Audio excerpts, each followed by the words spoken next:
Hello students, rhombus education की chemistry classes में आपका स्वागत है। कैसे हैं आप सब लोग बेटा? उम्मीद करता हूं आप सब लोग अच्छे होंगे, स्वस्थ होंगे। तो बेटा लास्ट टॉपिक में या लास्ट लेक्चर में हम लोगों ने स्टार्ट किया था एक नए टॉपिक को जिसका नाम था पॉलीमर। ऑर्गेनिक केमिस्ट्री से टॉपिक आता है पॉलीमर। हमने प्रीवियस लेक्चर में आपको पॉलीमर्स में जो बताया था वो ये था कि पॉलीमर्स को क्लासिफाई कैसे किया, हमने किस किस फॉर्म में किस किस कैटेगरी में उसको क्लासिफाई किया। फिर दूसरा हमने आपको ये बताया था कि जो पॉलीमर्स है वो how many types of polymers की बात हुई थी।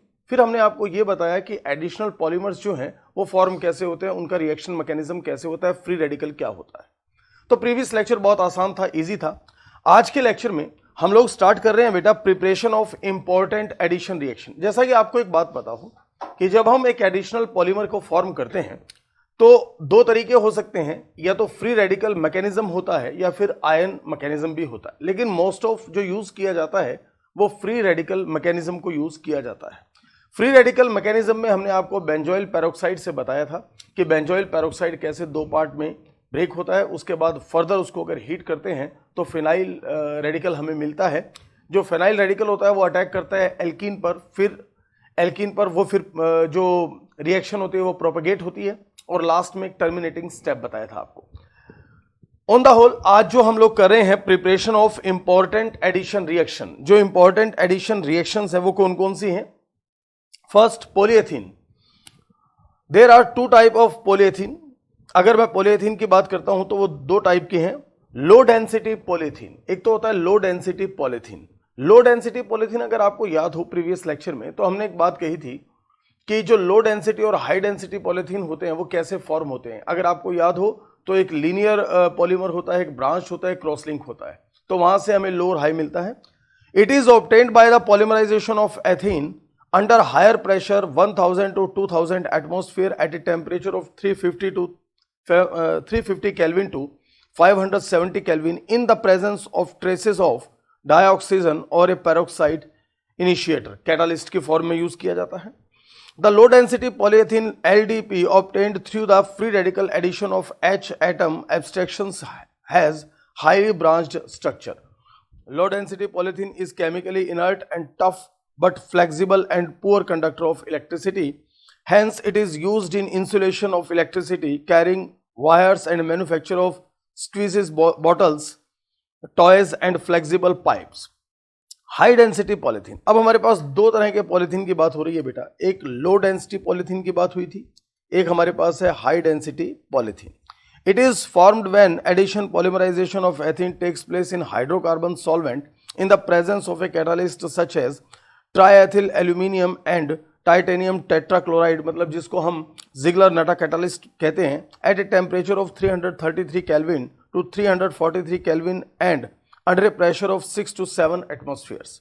High density polythene thus produced consists of linear molecules and has a high density due to close packing. इसमें कैसी होती है? लीनियर मॉलिक्यूल होते हैं, क्लोज पैकिंग होती है। अगर हम उसकी बात करें तो वो ब्रांच्ड पैकिंग की फॉर्म होती है। इसमें कैसी है? क्लोज पैकिंग है। लीनियर पैकिंग है, क्लोज है। आपको याद है ना, एक तो लीनियर पॉलीमर था हमारे पास और दूसरा हमारे पास ब्रांच्ड पॉलीमर था। लीनियर पॉलीमर जो है उसमें क्या होंगे, जो लीनियर पॉलीमर की अगर मैं बात करूं तो जो मॉलिक्यूल्स होंगे वो बहुत ज़्यादा एक दूसरे के साथ पास पास रहेंगे, नियर रहेंगे और हाई डेंसिटी होगी। जबकि ब्रांच्ड पॉलीमर जो होगा उसमें जो चेन होंगी वो दूर दूर रहेंगी, इसलिए उसकी डेंसिटी कैसी होगी? लो होगी। It is also chemically inert and more tough and hard. It is used manufacturing in buckets, dustbins, bottles, pipes etcetera. तो एक बात ये समझ में आती है कि जो लो डेंसिटी जो पॉलीथीन होता है तो वो तो टॉयज हैं या फ्लेक्सिबल जो पाइप्स बनाए जाते हैं, जिसमें थोड़ा सा लो डेंसिटी पॉलीथीन का यूज वहां किया जाता है जहां फ्लेक्सिबिलिटी को आप लेना चाहते हैं। जैसे पाइप्स में आप लेना चाहते हैं, आप पाइप को कैसे भी मोड़ लें। टॉयज है, टॉयज में आप कैसे भी यूज कर सकते हैं उसको। अगर आपने देखा हो बहुत से बच्चों के ऐसे टॉयज होते हैं जो बहुत फ्लेक्सिबल टॉयज होते हैं। और अगर आपको हायर डेंसिटी पॉलीथीन की बात करते हैं तो हायर डेंसिटी पॉलीथीन में क्या होता है, जो यूज किए जाते हैं कहाँ? बकेट्स में, जो डस्टबिन में यूज किए जाते हैं, बॉटल्स में, पाइप्स, हार्ड पाइप में यूज किए जाते हैं। High density. दोनों में फर्क यही है, एक लीनियर है और दूसरा ब्रांच्ड है। एक हमारे पास कैसा है बेटा, दोनों में डिफरेंस क्या है? ये लीनियर है और यहां पर हमारे पास क्या चीज थी कि ये हाईली ब्रांच्ड स्ट्रक्चर होती है। दोनों में डिफरेंस यही है। फिर आता है हमारे पास पॉलीटेट्राफ्लोरोएथेन। पॉलीटेट्राफ्लोरोएथेन बहुत बार पूछा गया है, इसको शॉर्ट नोट की फॉर्म में कई बार पूछा जाता है बेटा, जिसको हम जनरली क्या नेम लेते हैं, जिसको नेम लेते हैं Teflon. Teflon is manufactured by heating tetrafluoroethane with a free radical or persulfate catalyst at higher pressure. It is chemically inert and resistant to attack by corrosive reagent. It is used in making of oil seals and gaskets and also used for non-stick surface coated utensils. तो अगर हम Teflon की बात करें, अगर हम बहुत daily life की बात करें, तो कहाँ जो नॉन स्टिक सरफेसेस कोटेड होती हैं, आपने नॉन स्टिकी फ्राई पैन भी देखे होंगे, आपने नॉन स्टिकी बहुत से नॉन स्टिकी आपने कुकर भी देखे होंगे। तो ऐसे आजकल बहुत से ऐसे यूटेंसिल्स आ रहे हैं जो नॉन स्टिकी होते हैं। जो non sticky surface coated utensils जो होती हैं, उनको बनाने में यूज किया जाता है किसका? टेफ्लॉन का। तो टेफ्लॉन बनता कैसे है बेटा? टेट्राफ्लोरोएथेन के हमने n नंबर ऑफ मॉलिक्यूल्स लिए हुए हैं, कैटालिस्ट का इसमें प्रेजेंस है, और कैटालिस्ट की फॉर्म में क्या लिया हुआ है हमने कैटालिस्ट की फॉर्म में लिया हुआ है पर सल्फेट को लिया हुआ है। हायर प्रेशर पर रिएक्शन हो रही है और हमारे पास क्या फॉर्म हो रहा है? टेफ्लॉन। CF2 सिंगल बॉन्ड बहुत ऐसा ही है, बिल्कुल जैसे पॉलीथीन है वैसे ही टेफ्लॉन है, बस H2 की जगह हमने क्या लगा रखा है? F2। लेकिन हार्डेस्ट होता है, लेकिन बहुत ज्यादा हार्डेस्ट होता है। नॉन स्टिकी यूटेंसिल्स बनाने में बहुत ज्यादा यूज किया जाता है किसका? टेफ्लॉन का। इसके अलावा ऑयल सील्स बनाने में यूज किया जाता है, गैस्केट बनाने में यूज किया जाता है, ऐसे बहुत से यूज हैं। और यहां एक चीज को समझना होगा कि जैसे आपको एक बात पता होगी कि जो एडिशन पॉलीमर्स होते हैं, एडिशन पॉलीमर्स में क्या रहता है? फ्री रेडिकल रहता है। फ्री रेडिकल से स्टार्ट होती है, इनिशिएट होती है चेन फ्री रेडिकल से।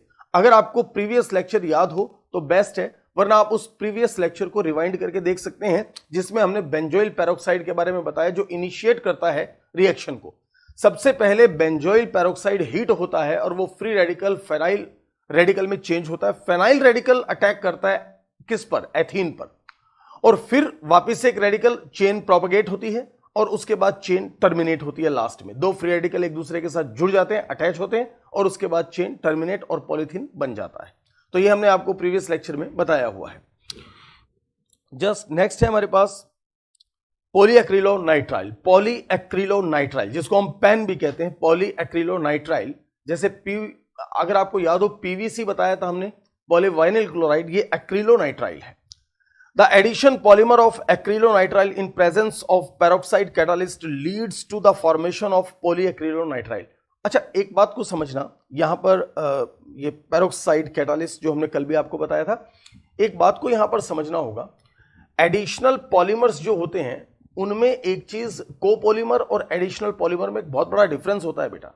जो एडिशनल पॉलीमर, जो होमोपॉलीमर्स होते हैं, उनमें कभी भी कोई स्मॉल मॉलिक्यूल बाहर एलिमिनेट नहीं होता है, लेकिन कोपॉलीमर में होता है, कोपॉलीमर में होता है। यह बात आपको मैंने कल भी बताई थी जो प्रीवियस लेक्चर किया था, और आज भी मैं आपको यही बता रहा हूं। Polyacrylonitrile is used as a substance for wool in making commercial fibres और ऑर्लॉन और एक्रिलीन। तो हमें यह कहां यूज किया जाता है? एक्रिलोनाइट्राइल जो है ये मोनोमर है बेटा, ये एक्रिलोनाइट्राइल, इसको हम, ये क्या है? जैसे वाइनिल क्लोराइड था वैसे हमने इसको लिया हुआ एक्रिलोनाइट्राइल। ये मॉलिक्यूल है एक्रिलोनाइट्राइल का। कैटालिस्ट है, कैटालिस्ट की प्रेजेंस में कौन कैटालिस्ट है? पेरोक्साइड कैटालिस्ट है। हीट गर्म किया गया, एक स्पेसिफिक प्रेशर पर इसको गर्म किया गया, पॉलीएक्रिलोनाइट्राइल मतलब पॉलीमर का फॉर्म हुआ है, that is called polyacrylonitrile. Condensation polymerisation और स्टेप ग्रोथ पॉलीमराइजेशन। अब कंडेंसेशन पॉलीमराइजेशन क्या है और स्टेप ग्रोथ पॉलीमराइजेशन ये क्या चीज है? This type of polymerisation involves a repetitive condensation reaction between two bifunctional monomers. दो बायफंक्शनल मोनोमर्स होते हैं, उनमें रेपिटेटिव कंडेंसेशन होता है और इससे हमें बनता है कंडेंसेशन, और इससे पॉलीमर बनता है, और इस प्रोसेस को हम कहते हैं condensation polymerisation. This polycondensation reaction results in a loss of some simple molecules as water, alcohol, etc. and lead to the formation of high molecular mass condensation polymer. जैसा कि आपके सामने हम पहले बता चुके हैं। In this reaction, the product of each step is again bifunctional species and the sequence of condensation goes on. ये bifunctional जो ग्रुप होगा ये जुड़ता जाएगा, एक दूसरे के साथ और एक बड़ी स्ट्रक्चर, एक बड़े मोलिकुलर मास की स्ट्रक्चर का फॉर्मेशन करेगा, वो होगा polymer.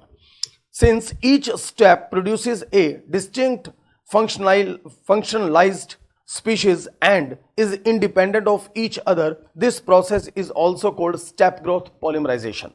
The formation of pterylene dacron by the interaction of ethylene glycol and tertiary acid is an example of this type of polymerization. ये हम लोग आपको पहले बता चुके हैं कोपॉलीमर में कि जो कुछ मॉलिक्यूल्स हैं उनका लॉस होता है, जैसे वाटर का हो सकता है, अल्कोहल का हो सकता है, ऐसे कुछ मॉलिक्यूल का लॉस होगा, एलिमिनेट होंगे, एलिमिनेट होकर दो अलग अलग कोपॉलीमर तभी, अच्छा देखो कोपॉलीमर को तभी कहा गया है जब दोनों यूनिट्स जो हैं, आप जो पॉलीमर आप बना रहे हैं उसमें दो अलग अलग यूनिट्स प्रेजेंट हैं. अगर सेम यूनिट प्रेजेंट है, जैसे पॉलीएथीन में सभी यूनिट किसकी हैं, एथीन की हैं, लेकिन अगर हम ब्यूना एन, ब्यूना एस इनकी बात करें या हम डेक्रॉन की बात करें, टेरिलीन की बात करें, तो इनमें जो दोनों यूनिट है बेटा वो डिफर यूनिट है, वो दोनों कैसी हैं, डिफरेंट यूनिट है. इसको हम कोपॉलीमर कहते हैं और उसको ही हम क्या कहते हैं, कंडेंसेशन पॉलीमराइजेशन की बात हो रही है या step growth polymerisation.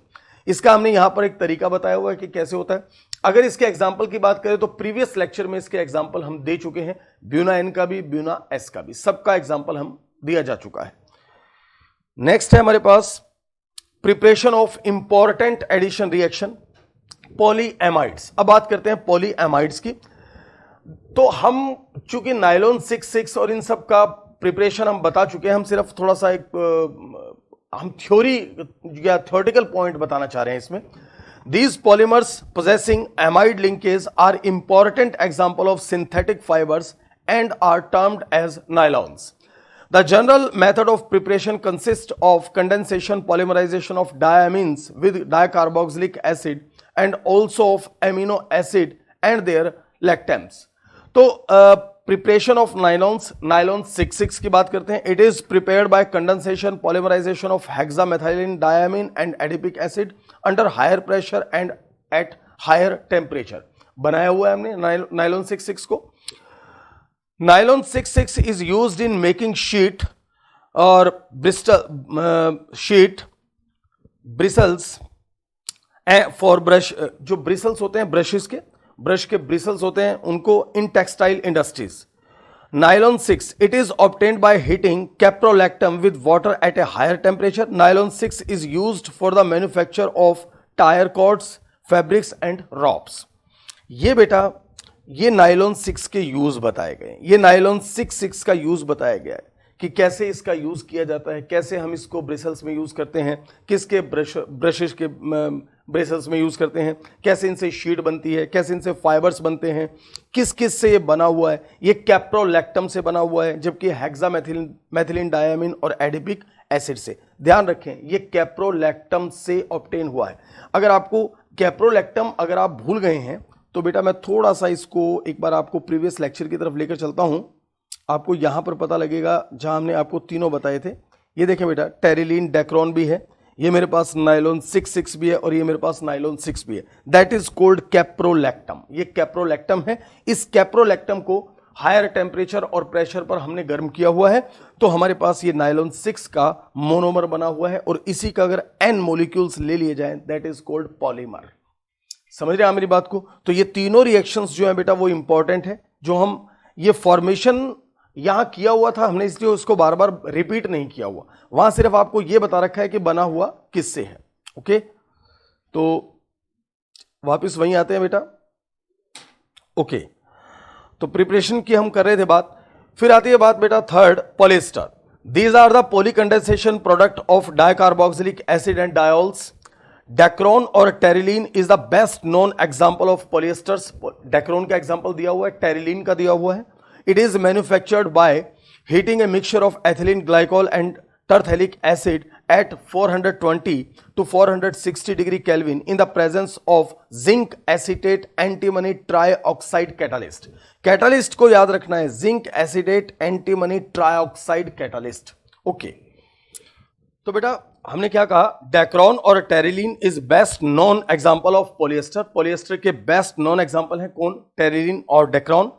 It is manufactured by heating a mixture of ethylene glycol and tertiary acid at 420 to 460 degree Kelvin in the presence of zinc acetate antimony trioxide catalyst. Dacron fiber terylene is creases resistant and is used in blending with cotton and wool fiber and also as glass reinforcing material in safety helmets etc. मतलब जो glass reinforcing material होता है जो safety helmet में बनाए जाते हैं उसके लिए यूज किया जाता है, वुल फाइबर में यूज किया जाता है और ब्लेंडिंग विद कॉटन इनमें यूज किया जाता है। किसको? डेक्रोन फाइबर को। क्रीजेस रेजिस्टेंस होता है, मतलब बेटा क्रीज को बनाए रखता है। आप मेरी बात को समझ रहे? क्रीज रेजिस्टेंस होता है। नेक्स्ट, पॉलिएस्टर के बाद आता है phenol formaldehyde polymer bakelite related polymers. अब आते हैं बेटा अगले हैं phenol formaldehyde polymer bakelite and related polymers. Phenol formaldehyde polymers are the oldest synthetic polymer. Phenol formaldehyde polymer are the oldest synthetic polymer. These are obtained by the condensation reaction of phenol and formaldehyde in the presence of either an acid or a base catalyst. The reaction start with the initial formation of ortho and or para-hydroxy methyl phenol derivative which further reacts with phenol to form compounds having ring joined to each other through single bond CH2. The initial product could be a linear product called Novolac used in paint. आप Novolac का paint भी आता है, ये paint में use किया जाता है। तो पहली चीज तो आपको ये पता होनी चाहिए, इनिशियल प्रोडक्ट ये बनेगा। Novolac on heating with formaldehyde undergoes cross linking to form infusible solid mass called bakelite. It is used for making combs,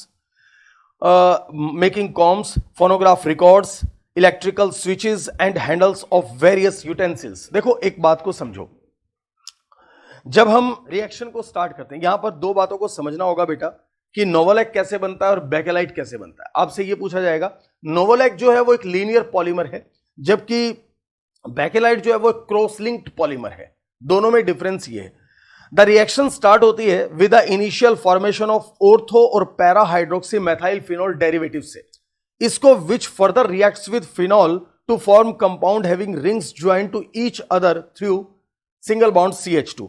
the initial product could be linear. जो इनिशियल प्रोडक्ट होता है वो कैसा होता है? Linear polymer होता है, इसको हम कहते हैं नोवोलैक।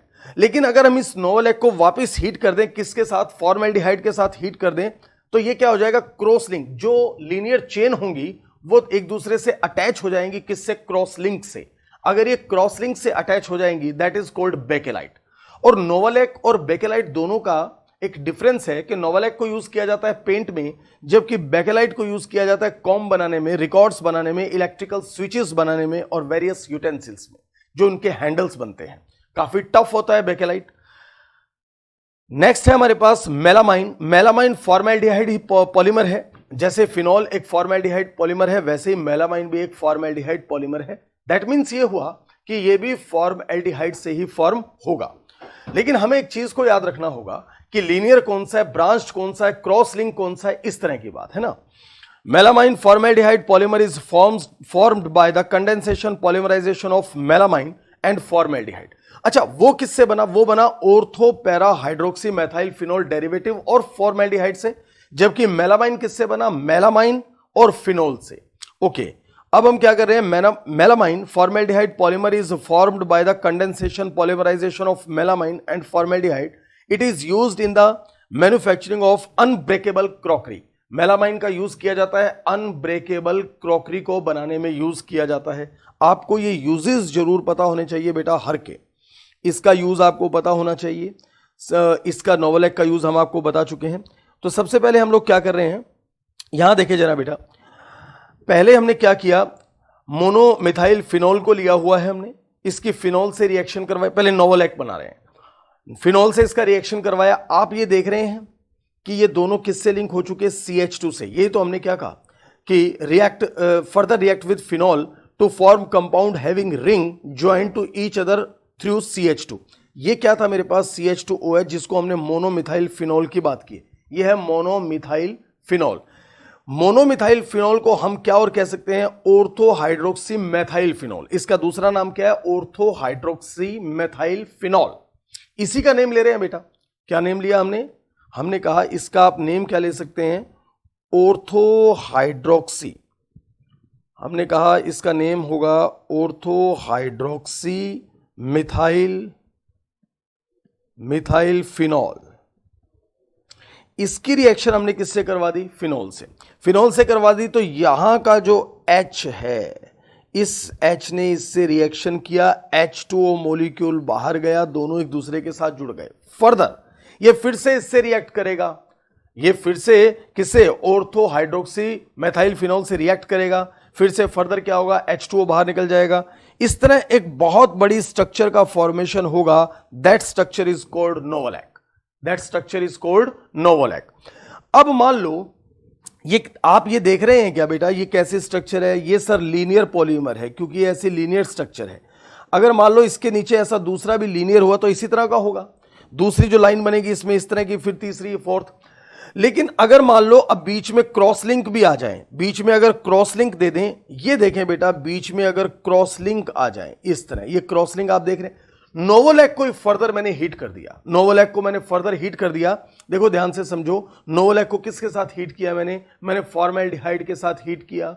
जब नोवोलैक को फॉर्मेल्डिहाइड के साथ फर्दर हीट करूंगा तो मेरे पास क्या फॉर्म हो जाएगा बेटा? बेकेलाइट फॉर्म होगा। तो ये मुझे नोवोलैक को मैंने वापिस फॉर्मेल्डिहाइड के साथ रिएक्ट करवाया तो मुझे मिला बेकेलाइट। मेलामाइन कैसे बनता है? मेलामाइन को देख लें। मेलामाइन जो होता है बेटा, ये कैसे है? ये मेलामाइन लिया हुआ है, दैट इज कॉल्ड मेलामाइन। इसका नेम क्या है बेटा? मेलामाइन इसका नेम है। मेलामाइन की रिएक्शन हमने किससे करवाई हुई है? मेलामाइन की रिएक्शन हमने फॉर्मेल्डिहाइड से करवाई है। फॉर्मेल्डिहाइड के बाद हमारे पास ये एक स्ट्रक्चर बना, इस स्ट्रक्चर का हुआ पॉलीमराइजेशन इन द सेंस अब ऐसे ही मॉलिक्यूल एक दूसरे के साथ जुड़ते जाएंगे और वो एक पॉलीमर का फॉर्मेशन कर लेंगे। उसमें से निकलेगा क्या यहां से? अब देखो, ऐसा एक स्ट्रक्चर और इसके साथ ही ऐसा दूसरा स्ट्रक्चर और रख दिया जाए तो H2O क्या होगा बेटा? बाहर निकल जाएगा और ये स्ट्रक्चर जो है ये जुड़ती जाएगी एक दूसरे के साथ साथ, एक लीनियर फॉर्म में जुड़ती जाएगी। That is called melamine polymer. ये हमारे पास क्या होगा? Melamine polymer. नेक्स्ट है हमारे पास copolymer. Copolymerization is a polymerization reaction in which a mixture of more than one monomeric species is allowed to polymerize and form a copolymer. हम जानते हैं the copolymer can be made not only by the chain growth polymerization but by step growth polymerization. देखो, chain growth polymerization में कभी भी chain growth polymerization और step growth में क्या होता है? chain growth polymerization में याद रखना कि कोई भी मॉलिक्यूल एलिमिनेट नहीं होता है जब हम दो मॉलिक्यूल को एक दूसरे के साथ जोड़ते हैं, जबकि अगर हम स्टेप ग्रोथ की बात करें तो इसमें किसी ना किसी मॉलिक्यूल का बाहर निकलता भी है, रिमूव होता है। चाहे वो वाटर का मॉलिक्यूल रिमूव हो, चाहे वो अल्कोहल का मॉलिक्यूल रिमूव हो, that is called copolymer. It contains multiple unit of each monomer used in same polymeric chain. For example, a mixture of 1,3-butadiene and styrene can form a copolymer. इसका नाम क्या होता है? Buena S. Copolymers have properties quite different from homopolymers. Homopolymer से इसकी, homopolymer क्या है? Homopolymer additional polymer है। होमोपोलीमर कैसे होते हैं? एडिशनल पॉलीमर होते हैं। एडिशनल पॉलीमर में क्या होता है? सेम मॉलिक्यूल्स होते हैं जो एक दूसरे के साथ ऐड होते जाते हैं, और इनमें क्या होता है? इनमें चेन ग्रोथ पॉलीमराइजेशन होता है। स्टेप ग्रोथ नहीं होता, चेन ग्रोथ पॉलीमराइजेशन होता है। It is used for manufacture of auto tyres, floor tiles, footwears, component, cable insulation etcetera. रबड़, नेक्स्ट है मेरे पास रबड़। अच्छा, कोपॉलीमराइजेशन के हमने एग्जांपल दिए हुए, ब्यूना एन, ब्यूना एस, ये पहले हम एग्जांपल दे चुके हैं। Rubber is a natural polymer and possesses elastic properties. It is also termed as elastomer and has a variety of uses. इसको इलास्टोमर भी कहा जाता है और इसके बहुत ज्यादा यूजेस है। किसके? रबर के। It is manufactured from rubber latex which is a colloidal dispersion of rubber in water. जो किससे बनता है? रबर बनता है लेटेक्स से। लेटेक्स होता क्या है? एक कोलाइडल सॉल्यूशन है। उस कोलाइडल सॉल्यूशन में क्या है? उस कोलाइडल सॉल्यूशन में डिस्पर्शन मीडियम जो है वो वाटर है और डिस्पर्स्ड फेज जो है वो लेटेक्स है। दोनों के मिक्सचर से क्या बनता है? रबड़ बनता है। This latex is obtained from the bark of rubber tree. ये लेटेक्स हमें किससे मिलती है? Bark of rubber tree, and it is found in India, Sri Lanka, Indonesia, Malaysia and South America. एक बेटा जो बार्क ट्री होता है, ये कहां से मिलता है, एक बार्क ट्री होता है, उससे हमें वो लेटेक्स जो है, लेटेक्स, रबर किससे बनता है, लेटेक्स से बनता है। लेटेक्स को हमने किस में डाल दिया, वाटर में डिसॉल्व कर दिया, जो सॉल्यूशन बना that is called rubber. Latex जो होता है वो एक लिक्विड मटेरियल होता है जो हमें एक पेड़ से मिलता है, बार्क पेड़ से मिलता है, जो ट्री श्रीलंका में भी है, इंडोनेशिया में भी है, मलेशिया में भी है, साउथ अमेरिका में भी है, हर जगह। नेचुरल रबर, अब रबर के भी टाइप हैं। नेचुरल रबर, नेचुरल रबर में be considered as a linear polymer of isoprene. Natural rubber किससे बना है, लीनियर पॉलीमर है किसका, आइसोप्रीन का, 2-methyl-1,1,3 ब्यूटाडाइन।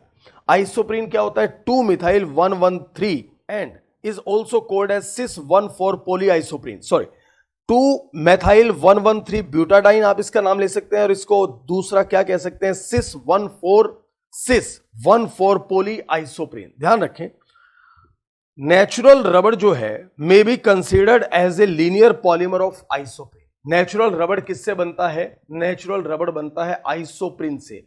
आइसोप्रीन का लीनियर पॉलीमर जो होता है दैट इज कोल्ड, आइसोप्रीन का लीनियर फॉर्म में जो पॉलीमर बनता है that is cold natural rubber.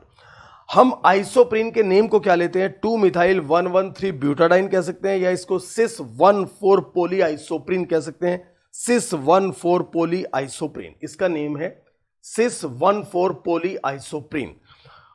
The cis polyisoprene molecule consists of various chain held together by a weak van der Waals interaction and has a coiled structure। जो ये cis polyisoprene होता है, इसके बहुत से मोलिक्यूल एक दूसरे के साथ, ये मोनोमर है, ये बहुत से मोनोमर एक दूसरे के साथ weak van der Waals force से जुड़े होते हैं और एक कॉइल्ड स्ट्रक्चर में रहते हैं। कैसे स्ट्रक्चर में, कॉइल्ड स्ट्रक्चर में फॉर्म होते हैं।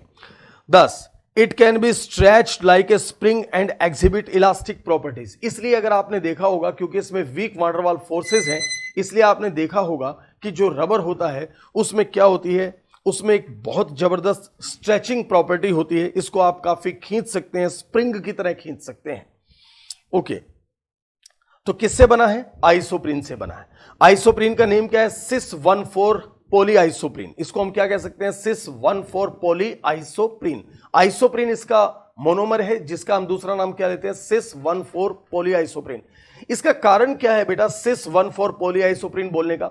इसका कारण यह है कि अगर हम trans-1,4 पॉलीआइसोप्रीन की बात करेंगे तो वो और जगह यूज होता है, उसको हम कहते हैं गट्टा पार्चा। अगर मैं इसके ट्रांस फॉर्म को लेता हूं, सिस फॉर्म होता है नेचुरल रबर, अगर इसी स्ट्रक्चर के ट्रांसफॉर्म आइसोप्रीन को अगर मैं ट्रांसफॉर्म में लूं सिस की बजाय, तो उससे बनता है गट्टा पार्चा, या उसको हम कहते हैं नेचुरल रबर नहीं, गट्टा पार्चा। जो यूज किया जाता है, जो कैनाल रूट करवाते हैं टीथ की, वहां यूज किया जाता है गट्टा पार्चा को। समझ रहे हैं मेरी बात? तो मतलब सिस और ट्रांस दो फॉर्म है आइसोप्रीन के, ट्रांस को वहां यूज किया जाता है, सिस को यूज किया जाता है नेचुरल रबर में। वल्केनाइजेशन ऑफ रबर, अब रबर का वल्केनाइजेशन कर रहे हैं, क्या होता है देखते हैं। Natural rubber become soft at higher temperature. जो नेचुरल रबर होता है बहुत सॉफ्ट होता है हायर टेम्परेचर पर। हायर टेम्परेचर से मेरा मीन ये है greater than 335 kelvin temperature, and brittle a low temperature, और बहुत कम टेम्परेचर पर टूट जाता है, वो temperature less then 283 kelvin, and shows high water absorption capacity. और जो नेचुरल रबर होता है उसमें वाटर को एब्जॉर्ब करने की कैपेसिटी भी बहुत ज्यादा होती है। It is soluble in non polar solvent and non resistant to attack by oxidising agent. To improve upon these physical properties a process of vulcanisation is carried out.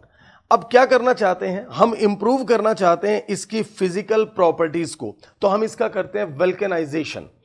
This process consists of heating a mixture of raw rubber with sulfur and an appropriate additive at a temperature range 373 Kelvin to 415 Kelvin.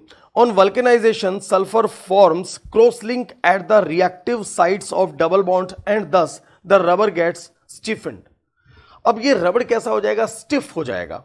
In this manufacture of tire rubber, 5% of sulfur is used as a cross-linking agent. The probable structure of vulcanized rubber molecule are depicted below.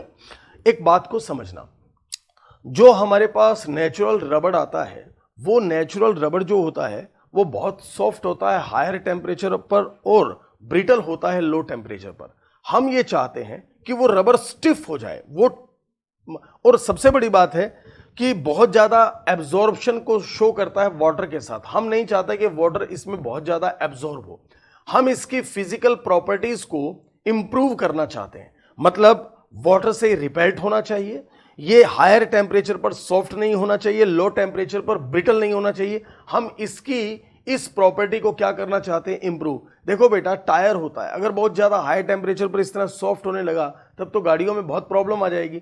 तो हम ये चाहते हैं कि रबड़ जो है वो सॉलिड हो जाए, होगा तो वो स्यूडो सॉलिड, लेकिन इतना सॉलिड कि हायर टेम्परेचर पर उस पर कोई फर्क नहीं पड़े। तो हम क्या करते हैं, रबर का करते हैं वल्केनाइजेशन। वल्केनाइजेशन के लिए क्या करते हैं, इसको सल्फर में मिक्स करते हैं। सल्फर क्या करता है, सल्फर इसमें क्रॉस लिंक बना देता है। सल्फर क्या करता है, इस लीनियर पॉलीमर को चेंज करता है क्रॉस लिंकिंग पॉलीमर में। तो अब क्या होता है, in the manufacture of tyre rubber 5% of sulphur is used as cross linking agent. 5% sulphur का यूज किया जाता है क्रॉस लिंकिंग एजेंट, मतलब जो दो लीनियर आइसोप्रीन को एक दूसरे के साथ जोड़ देंगे, वो क्रॉस लिंक कर देंगे, वो कौन होगा, सल्फर होगा, जिससे क्या होगा, इसका वल्कनाइजेशन हो जाएगा, ये हार्ड हो जाएगा। The probable structure of vulcanised rubber molecule are depicted below. अब ये हमने जो वल्कनाइज्ड रबर है उसकी ये हमने स्ट्रक्चर दी हुई है। नेक्स्ट है बेटा synthetic rubber. Synthetic rubber is any vulcanizable rubber like polymer which is capable of getting stretched to twice its length. Synthetic rubber को in any vulcanized rubber like polymer which is capable of getting stretched to twice its length. However, it returns to its original shape and size as soon as external stretching force is released. Synthetic rubber ऐसा होता है, इसको आप खींच सकते हैं, ये काफी खिंच जाता है, स्ट्रेच हो जाता है, अगर आप इसको छोड़ देंगे तो अपनी इनिशियल पोजीशन पर भी आ जाएगा। The synthetic rubber are either homopolymers of one three butadiene derivatives और कोपॉलीमर्स ऑफ 1,3-ब्यूटाडाइन और its derivatives with another unsaturated monomers. Next, preparation of synthetic rubber. Synthetic rubber का प्रिपरेशन कैसे होता है, आपसे पूछा जा सकता है नेचुरल रबर किससे बनता है, आइसोप्रीन से। नेचुरल रबर का मोनोमर कौन है, आइसोप्रीन, और सिंथेटिक रबर का मोनोमर कौन है, नियोप्रीन। नियोप्रीन और polychloroprene is formed by the free radical polymerization of chloroprene. बनता किससे, एडिशनल पॉलीमर है, बनेगा किससे, चेन ग्रोथ पॉलीमराइजेशन से बनेगा। It has superior resistance to vegetable and mineral oils. It is used for manufacturing in conveyor belts, gaskets and hose gasket और conveyor belt को बनाने में इसका यूज किया जाता है। आपने देखा होगा ना, कन्वेयर बेल्ट्स जो होती हैं, जो मोटर पर लगाई जाती हैं, वो बेल्ट्स। तो क्लोरोप्रीन जो होता है, क्लोरोप्रीन जो होता है, इसका पॉलीमराइजेशन कर दे तो बनेगा हमारे पास क्या, नियोप्रीन। ब्यूना एन भी एक सिंथेटिक रबर ही है। Is obtained by the copolymerization of one three butadiene and acrylonitrile in the presence of peroxide catalyst. It is resistant to the action of petrol, lubricating oil and organic solvents. It is used in making of oil seals, tank lining, etc. तो बेटा last हम कर रहे हैं biodegradable polymers.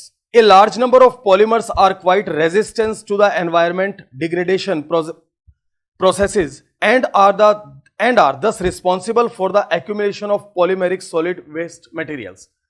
Biodegradable polymers वो है बेटा जिससे एनवायरमेंट को कोई नुकसान नहीं होता है, जो एनवायरमेंटल फ्रेंडली होते हैं, इनसे कोई, ये वापस क्या होते हैं, ये अर्थ में मिल जाते हैं, खत्म हो जाते हैं, पूरी तरह फिनिश हो जाते हैं, वो पॉलीमर्स हैं। जैसे प्लास्टिक नहीं होता लेकिन बायोडिग्रेडेबल पॉलीमर हो जाता है। Aliphatic polymer are one of the important classes of biodegradable polymers. Some important example are given below. एक ही एग्जांपल है पॉली बीटा हाइड्रोक्सी ब्यूटाइरेट को बीटा हाइड्रोक्सी वेलेरेट, PHBV। किससे बना हुआ है, बस सिर्फ दो चीजों से, हाइड्रोक्सी ब्यूटेनोइक एसिड से और 3 हाइड्रोक्सी पेंटेनोइक एसिड से। इसका एग्जांपल आ सकता है, ये किससे बना हुआ है, ये आ सकता है। बायोडिग्रेडेबल पॉलीमर्स क्या होते हैं, ये आ सकता है। तो बेटा आज हमने आपको जो पॉलीमर चैप्टर हमने आपको कहा था, इस टॉपिक को हम 3 या 4 लेक्चर में हम लोग इसको कंप्लीट करेंगे। तो ये 3 लेक्चर में कंप्लीट हो चुका है। अब हम नेक्स्ट लेक्चर में एक नए टॉपिक के साथ मिलेंगे, वो होगा बायोमोलिक्यूल्स। तो आज के लिए इतना ही बेटा, मिलते हैं नेक्स्ट लेक्चर में। Thanks, good bye.